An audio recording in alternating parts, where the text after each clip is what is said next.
नमस्कार, आप देख रहे हैं देवभूमि। आपके साथ मैं हूं सौरभ सक्सेना। सबसे पहले बात करेंगे उत्तराखंड में बढ़ते कोरोना के कहर की। अगर पिछले 24 घंटे की बात की जाए तो 1000 से ज्यादा जो कोरोना केसेस है वो सामने आए हैं। उत्तराखंड में सामने आए 1069 नए कोरोना पॉजिटिव के जो मामले हैं। 1016 कोरोना मरीज अब तक ठीक हो चुके हैं। कोरोना पॉजिटिव मरीजों की कुल संख्या 43,720 हो चुकी है। वहीं कोरोना की वजह से अब तक 529 मरीजों की मौत भी हो चुकी है। 7,600 से ज़्यादा लोगों के सैंपल टेस्ट के लिए भेजे गए थे, जिसमें 1,000 से जो ज़्यादा लोग हैं वो पॉजिटिव आए हैं। तो जाहिर तौर पे उत्तराखंड में जो कोरोना की रफ्तार है वो थमने का नाम नहीं ले रही है। हालांकि अन्य अगर आप उत्तर प्रदेश या फिर दिल्ली या फिर और राज्यों से अगर आप तुलना करेंगे तो उत्तराखंड की जो स्थिति है वो काफ़ी सुधार है। लेकिन उत्तराखंड में लगातार जो कोरोना का ग्राफ है वो बढ़ता जा रहा है। अब तक 529 जो मरीज हैं वो दम तोड़ चुके हैं कोरोना की वजह से। उत्तराखंड में 1069 नए कोरोना के संक्रमित मामले हैं वो सामने आए हैं, जबकि से 1016 मरीज अब तक ठीक भी हो चुके हैं। पॉजिटिव मरीजों की बात की जाए तो 43,000 के ज़्यादा है। प्रदेश में 529 से ज़्यादा लोगों की मौत भी हो चुकी है।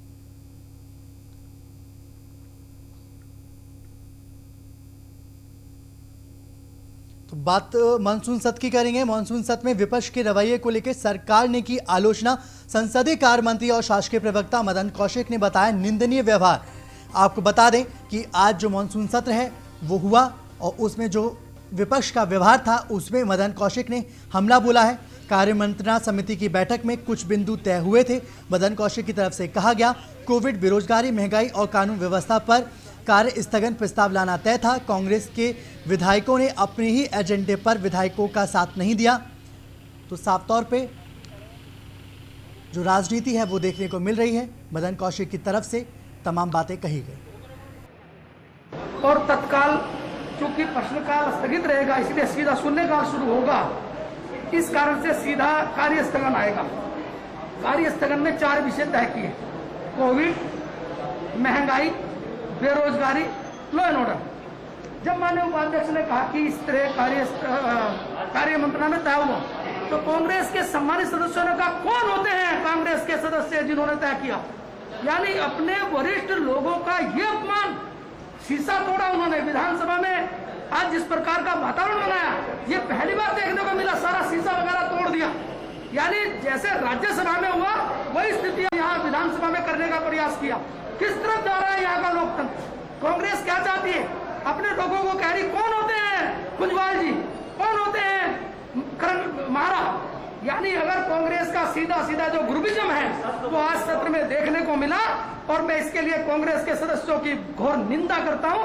और लोकतंत्र को जिस प्रकार से शर्मसार किया, कांग्रेस को पूरे प्रदेश की जनता से और देश की जनता से माफी मांगनी चाहिए। तो लॉकडाउन के 6 महीने के लंबे इंतजार के बाद सरकार ने जारी की नई गाइडलाइन में एडवेंचर स्पोर्ट्स को खोलने की अनुमति मिलने के बाद पैराग्लाइडिंग शुरू होने से पैराग्लाइडिंग कारोबारियों में खुशी की लहर देखने को मिल रही है।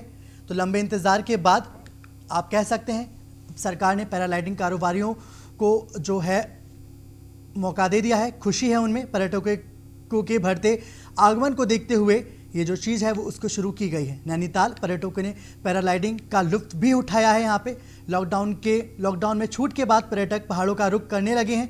6 महीने बाद एक बार फिर से पैराग्लाइडिंग शुरू होने से 6 महीने से बेरोजगारी का संकट झेल रहे एडवेंचर स्पोर्ट्स से जुड़े कारोबारी हैं उनको एक नई उम्मीद जगी है।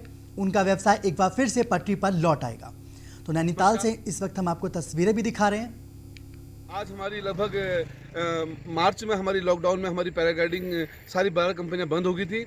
आज कल ही कोविड-19 के थ्रू हमें नई गाइडलाइन के ऊपर परमिशन मिली है और हम यहाँ पे 12 कंपनियां काम करते हैं। हम सभी कंपनियों की तरफ से मैं शासन प्रशासन का बहुत बहुत धन्यवाद करना चाहता हूँ, क्योंकि युवा बेरोजगार चल रहे थे और युवाओं को रोजगार मिला है। हम कोविड-19 की गाइडलाइन के तहत सैनिटाइजर, मास्क और सोशल डिस्टेंस का पालन करते हुए पैराग्लाइडिंग कराएंगे और हमारे स्थानीय युवा बेरोजगारों को बड़ी खुशी की लहर दौड़ी है। और हमें बड़ी खुशी है कि हम थोड़ा बहुत मैं बताना चाहूँगा, पैराग्लाइडिंग में 500 लोग प्रत्यक्ष रूप से और 1000 लोग अप्रत्यक्ष रूप से काम करते थे और आज उनकी रोजी रोटी पर संकट आ गया था। अब कहीं ना कहीं पे उस स्तर उस स्केल पे काम नहीं हो पाएगा, लेकिन छोटे स्केल में होगा। लेकिन हर घर में हमारे हर ऑपरेटर हो, ऑनर हो, मालिक हैं, सबके घर में चूल्हा जलेंगे। मैं बहुत बहुत पुनः एक बार शासन प्रशासन का बहुत बहुत धन्यवाद करना चाहूँगा। वहीं महिला और बाल विकास विभाग ने राष्ट्रीय पोषण माह कार्यक्रम के तहत आज जहांगीरपुर गांव में गदरपुर बाल विकास परियोजना के अधिकारी के नेतृत्व में एक कार्यक्रम का आयोजन किया गया, जिसमें बाल विकास परियोजना अधिकारी गीता जोशी ने बताया कि राष्ट्रीय पोषण माह के तहत कई कार्यक्रम किए जा रहे हैं। इनमें 2 गर्भवती महिलाओं का गोद भराई का कार्यक्रम भी किया जाएगा, वह एक बच्चे का अन्नप्राशन का कार्यक्रम भी किया गया। साथ ही उपस्थित महिलाओं और ग्रामीणों को स्थानीय सब्जियों से पौष्टिक आहार देने और विधिक व्यंजन बनाने के तरीके भी बताए गए। आज हमारा 22 तारीख है, सीबी की गतिविधि भी होती है। तो महिलाओं को गोद, जो हमने 3 गर्भवती महिलाओं की गोद भराई हमने करी, एक बच्चे का अन्नप्राशन हमने किया। तो इससे हम यही संदेश देना चाहते हैं, बच्चा 6 महीने का हो गया है तो उसको ऊपरी आहार खिलाना है। ये असल में हमने जो स्थानीय इनके उत्पाद हैं उनसे ये क्या क्या पौष्टिक आहार बना सकते हैं, क्या क्या पौष्टिक व्यंजन बना सकते हैं, उसका हमने एक नमूना जैसा यहाँ पर कराया था कि इसको जो गांव के लोग सब देखेंगे और इससे उनको और भी नई चीज़ें करने का मौका मिलेगा। तो ब्रेक के बाद स्वागत है आपका। आज पूरे देश में ई टेंडरिंग की प्रक्रिया तेजी के साथ चल रही है। डिजिटल ऑनलाइन के जरिए सभी चीज़ों की खरीदारी हो रही है। तो ऐसे में अब रुड़की जेल में भी यह जो प्रक्रिया है वो अब स्टार्ट की जाएगी। रुड़की ज्वाइंट मजिस्ट्रेट के आदेश के बाद ये जो प्रक्रिया है उसको अपनाया जाएगा। खास सामग्री से लेकर दवाइयाँ सब ई टेंडरिंग के जरिए खरीदी जाएंगी, जिसकी सूचना जारी कर दी गई है। अधिकारियों का मानना है कि ई टेंडरिंग के तहत किसी भी प्रकार की कोई गड़बड़ी नहीं होगी और पूरी तरीके से डिजिटल ऑनलाइन में पारदर्शिता बरती जाएगी। नहीं, एक ई टेंडरिंग की प्रक्रिया शुरू की गई है। जिस प्रकार से जेल का अपना जो रेगुलर एक्सपेंस रहता है, खाद्य सामग्री का, मेडिसिन वगैरह का, तो उस सब का जो पूरा अमाउंट आता है, मासिक खर्चा आता है, वो प्रोक्योरमेंट नियमावली, अधिप्राप्ति नियमावली के अनुसार ई टेंडरिंग की प्रक्रिया के अंतर्गत था। तो इस संबंध में जो आवश्यक कार्रवाई होनी थी और जो सारे प्रोसीजरल फॉर्मेलिटीज़ हमें पूरी करनी थी, वो सब पूरी करके हमने ई टेंडरिंग की प्रक्रिया को इस बार शुरू कर दिया है। देखिए, प्रयास यही है कि इससे सिस्टम में एक ट्रांसपेरेंसी आए और इससे जेल प्रशासन को खासतौर पे ये सहूलियत मिलेगी कि सारी प्रक्रिया ऑनलाइन हो जाएगी, तो डेटाबेस ऑनलाइन मेंटेन किया जा सकता है आसानी से और उसमें फाइल वर्क का रिडक्शन तो होगा ही, साथ ही साथ फर्दर जो रेफरेंस रेट्स रहेंगे वो उपलब्ध रहेंगे। नहीं, एक ई टेंडरिंग की प्रक्रिया शुरू की गई है। जिस प्रकार से जेल का अपना जो रेगुलर एक्सपेंस रहता है, खाद्य सामग्री का, मेडिसिन वगैरह का, तो उस सब का जो। तो बड़ी खबर देहरादून से, मंत्री रेखा आर्य की चिट्ठी को मंत्री मदन कौशिक ने बताया समाज बाल विकास विभाग के निर्देश आइसोलेट हैं। मदन कौशिक की तरफ से कहा गया, मंत्री रेखा आर्य की चिट्ठी को लेकर मदन कौशिक का बयान आया है। उन्होंने कहा कि बाल विकास विभाग के निर्देशक आइसोलेट हैं। मंत्री रेखा आर्य की जानकारी में नहीं था, विभागीय सचिव ने जानकारी दी है। उनको टेंडर को लेकर विवाद की जानकारी नहीं है। मंत्री रेखा आर्य ने आईएएस के अपहरण की आशंका जताते हुए डीआईजी को पत्र लिखा था। तो मंत्री रेखा आर्य की चिट्ठी को मंत्री मदन कौशिक ने बताया और उनका अब इस पे पूरा बयान आया कि बाल विकास निदेशक जो हैं वो आइसोलेट हैं। मंत्री रेखा आर्य को जानकारी में नहीं था, विभागीय सचिव ने जानकारी दी है। उनको टेंडर को लेकर विवाद की जानकारी नहीं है।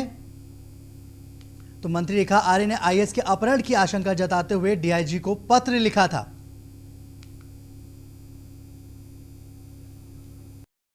विषय केवल इतना है, 3 दिन से वो जो मेरी अभी मंत्री से वार्ता नहीं हुई, मैंने चीफ सेक्रेटरी को पूछा बाद में पढ़ने के बाद, 3 दिन से वो फोन कर रही थी, फोन नहीं मिला।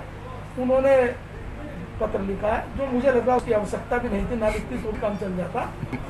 और उन्होंने पूछा है कि वो अधिकारी कहाँ है, और उसकी भाषा में हो सकता है कि कुछ प्रकार का रहा हो, लेकिन कुल मिलाकर के सामान्य मैंने आपके ही माध्यम से मैंने फिर मैंने सेक्रेटरी से बात की है और मैंने चीफ सेक्रेटरी से मैंने पूछा है, तो बताया गया कि वो आइसोलेट है 3 दिन के लिए। वो 3 दिन से नहीं लड़ाई मत देखिए, वो 3 दिन से बात कर रही थी, तो 3 दिन से बात करने के बाद उन्होंने एक चिट्ठी की है कि कहाँ है वो। एक सेकंड।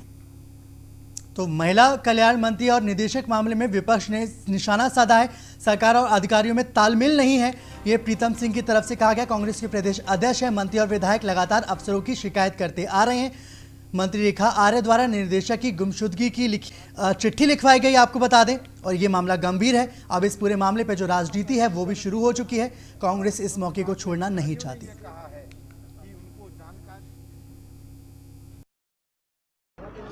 चीफ सेक्रेटरी पहले शासनादेश निकालते हैं कि विधायिका सर्वोपरि है, मुख्यमंत्री भी कहते हैं, लेकिन उसके बाद शिक्षा मंत्री कहते हैं मैं अधिकारियों की शिकायत करने दिल्ली जाऊंगा। संसदीय कार्य मंत्री या शासकीय प्रवक्ता कहते हैं कि अधिकारी मीटिंग में नहीं आ रहे हैं, और किस तरीके से भुनभुनाते मीटिंग से निकलते उसका वीडियो आप हमने सबने देखा। और आज रेखा आर्य ने जो अपने ही निदेशक के खिलाफ जो है पुलिस को तहरीर दी कि वो कहाँ है, लापता है, उसकी जांच कराई जाए। ये गंभीर विषय, इससे स्पष्ट परिलक्षित होता है कि सरकार और शासन में आपसी समन्वय नहीं है, और जब आपसी समन्वय नहीं होता है तो ये परिस्थितियां पैदा हो जाती है जो आप आज देख रहे हैं। कुछ और या इसमें देखते हैं कहीं गड़बड़, क्योंकि टेंडर को लेकर के गड़बड़ी की सीधी बात है, तो ये तरीका ठीक है? नहीं, देखिए, अगर टेंडर में कहीं अनियमितता आप जांच कराए ना, उसका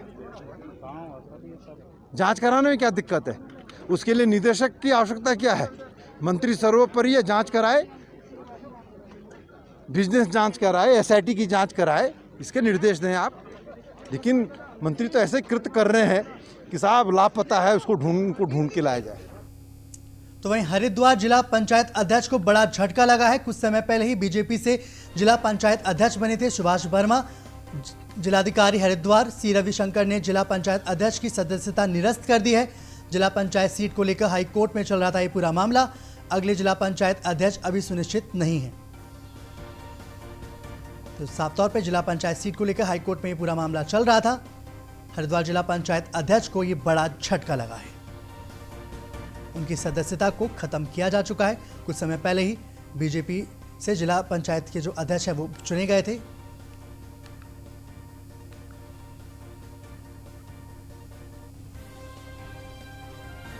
तो हरिद्वार से हम आपको खबर बता रहे हैं जहां जिला पंचायत अध्यक्ष को बड़ा झटका लगा।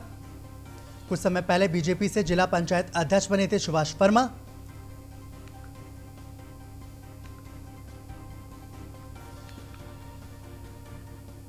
तो वही केंद्रीय जल शक्ति मंत्री ने जल जीवन मिशन को लेकर आज समीक्षा बैठक की। इस बैठक में सीएम रावत ने वीडियो कॉन्फ्रेंसिंग के जरिए वो शामिल हुए और जल जीवन मिशन की समीक्षा की। केंद्रीय जल शक्ति मंत्री गजेंद्र सिंह शेखावत ने सीएम की सराहना भी की है। 1 रुपये पेयजल कनेक्शन के लिए सीएम रावत की उन्होंने जम के सराहना की।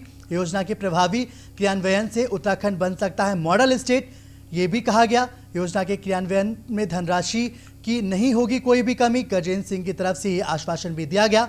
उत्तराखंड में 2022 तक हर घर नल से जोड़ने का लक्ष्य रखा गया। देखिए 2022 में ही उत्तराखंड में चुनाव होने हैं और उससे पहले हर घर में नल पहुंचाने की एक कोशिश सरकार की तरफ से